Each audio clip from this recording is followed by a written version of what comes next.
Chapter 3. Lizzie had recently read that it was a good idea to keep a diary for dog training, so she decided to start one for Rascal.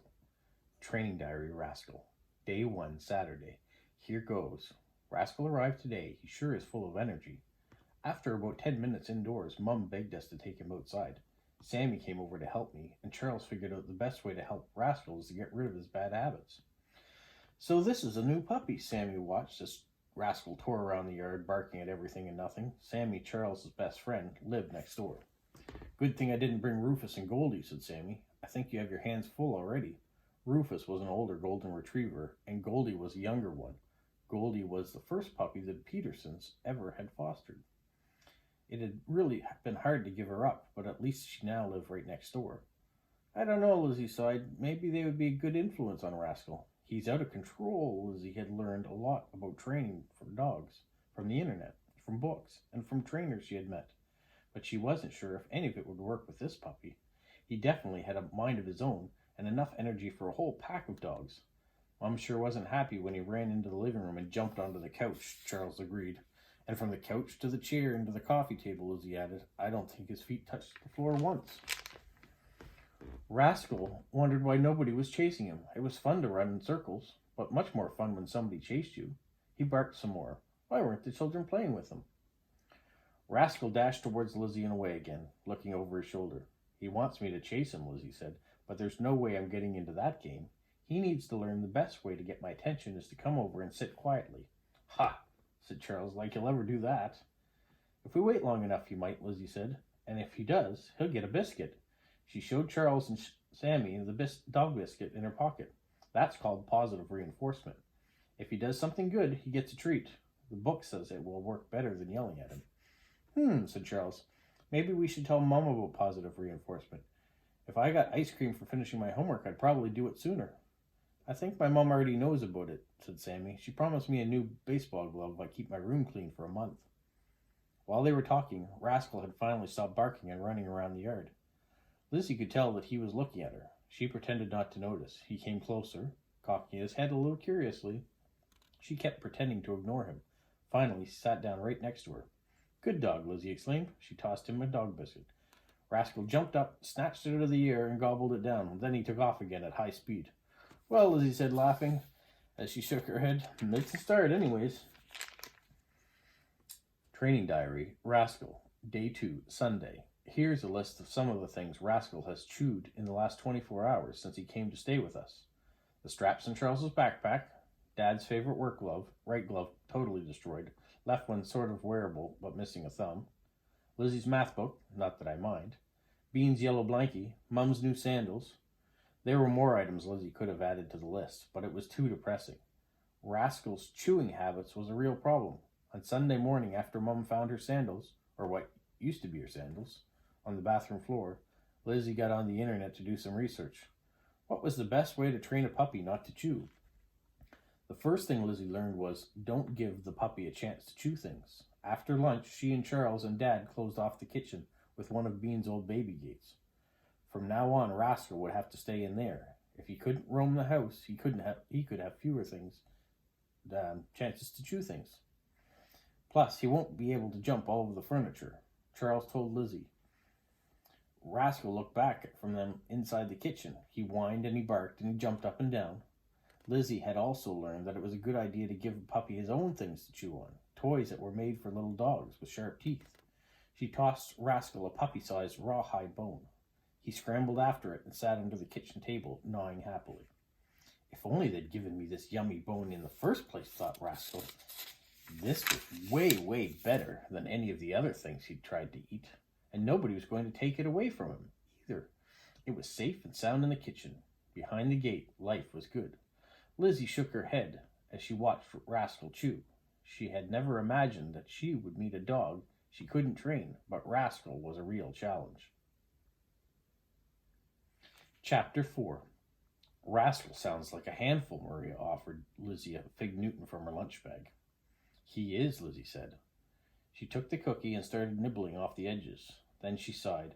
I hate to admit it, but I'm not even sure what to do with him next. She had already given up on training diary. It was just too upsetting to have to write down every naughty thing Rascal did. Dealing with Rascal is a full-time job. and after only 2 days it was wearing her out.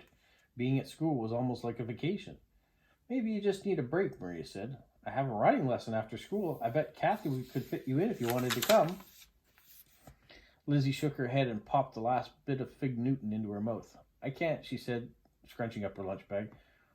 We signed Rascal up for puppy kindergarten, and it starts today. Puppy kindergarten, Maria laughed. What do they do, finger paint and play with blocks? Lizzie giggled, picturing puppies tracking finger paint all over. Or would that be paw paint? What a mess. No, it's just a series of classes to teach puppy basic obedience, like how to sit and walk on a leash. They also get used to being around other dogs. It'll be fun. And it did look like fun when Lizzie and Charles arrived at puppy kindergarten later that day. Dad dropped them off at Littleton's recreation center, promising to come back in time to watch the last 10 minutes of class. Rascal pulled hard on the leash when he heard the sound of barking dogs. He practically dragged Charles up the stairs. Hey, Charles yelled, take it easy. Looks like someone needs to learn some leash manners, said a college-age girl who was arriving at the same time. She stuck her hand out. I'm Jamie, your teacher. And this is Rascal, Lizzie said. We signed him up yesterday. We just got him on Saturday. Oh, right, said Jamie. You're the family that's been fostering puppies. Charles and Lizzie Peterson, right? I've heard all about you. Isn't one of your puppies going to be a guide dog? Charles and Lizzie exchanged a look. They were getting famous for fostering puppies. Cool. Lizzie nodded. That was Shadow, she said, our last foster pup. That's awesome, said Jamie. Good for you. She pushed open the door to the gym, and the barking got louder. Oh, wow, Lizzie said when she saw all the puppies. There were 6 of them. No, 7, 8. They were running and tumbling and wrestling and biting one another. One of them, a tiny brown Dachshund, was peeing in the corner while its owner chatted with the other owner, Baby Bulldog. Whoops, Lizzie said, pointing to the mess. Jamie shrugged and pulled a roll of paper towel out of her tote bag. It's all part of the puppy kindergarten, she said. You can let Rascal off the leash, Jamie added as she headed over to clean up the puddle. We keep our doors shut so the puppies can play safely when they first arrive. That way they burn off some energy.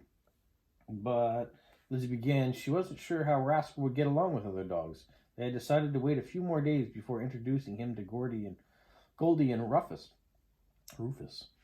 Just keep an eye on him, Jimmy called out. She went to talk to another owner. Okay, Rascal, here you go, Charles said, removing the leash. Yahoo! Freedom at last! The leash thing was horrible. Didn't they understand that he needed to run and play? Plus, he had a job to do. He had to let all these other dogs know who was in charge. The second he was free, Rascal dashed away, zooming around the gym. He ran up to one puppy after another, pouncing on each of them and making it clear that he was the boss. The tiny Dachshund pounced right back. But the bigger bulldog trembled in fear, backing up against his owner's legs. Next, Rascal jumped on a black lab puppy and a German shepherd with gigantic ears, and 2 poodles, one black and one white. Rascal stole a squeaky football toy from the shaggy black pup and chased funny corgi puppy with short legs under the bleachers. Lizzie and Charles chased all over the gym after Rascal, trying to keep him from scaring the other puppies. Rascal, Lizzie cried, be nice. Come on, Rascal, Charles pleaded. Can't you be friendly? Soon Lizzie was completely out of breath. Okay, everybody, it's leash our pups and get them started, Jamie called from the middle of the gym floor. Ha, said Charles, like that's going to be easy. He and Lizzie had already learned that it was tricky to catch Rascal if he didn't want to be caught. Come here, you, Lizzie said. She tried to grab Rascal as he flew past her towards the cowardly bulldog. It was so embarrassing. All the other owners were already standing in a big circle with their puppies. They were ready to work. Finally, Jamie snuck up on Rascal while he was trying to wrestle with the shaggy black puppy. She hung onto his collar until Lizzie could snap on the leash. Thanks, Lizzie said, blushing. No problem, Jamie said. He's just a wild child. That's why he's a puppy at kindergarten, right? She smiled at Lizzie. But an hour later, she wasn't smiling as much. Rascal barked when Jamie was trying to talk, chased the other puppies during leash walking practice, tried 3 more times to steal the black puppy's squeaky toy. Rascal, Jamie finally said, I think you need a timeout. She asked Lizzie and Charles to take him outside for a few minutes and let him cool down. Lizzie almost didn't want to go back inside when the timeout was up. But Rascal needed training and Lizzie needed help. I'm really sorry, she said to Jamie when class was finally over. Maybe we shouldn't come back next time. Was Rascal going to be a kindergarten dropout? Oh, don't worry about it, Jamie said. You should definitely keep trying. Believe me, I've seen worse. He'll learn. Lizzie was starting to wonder about that.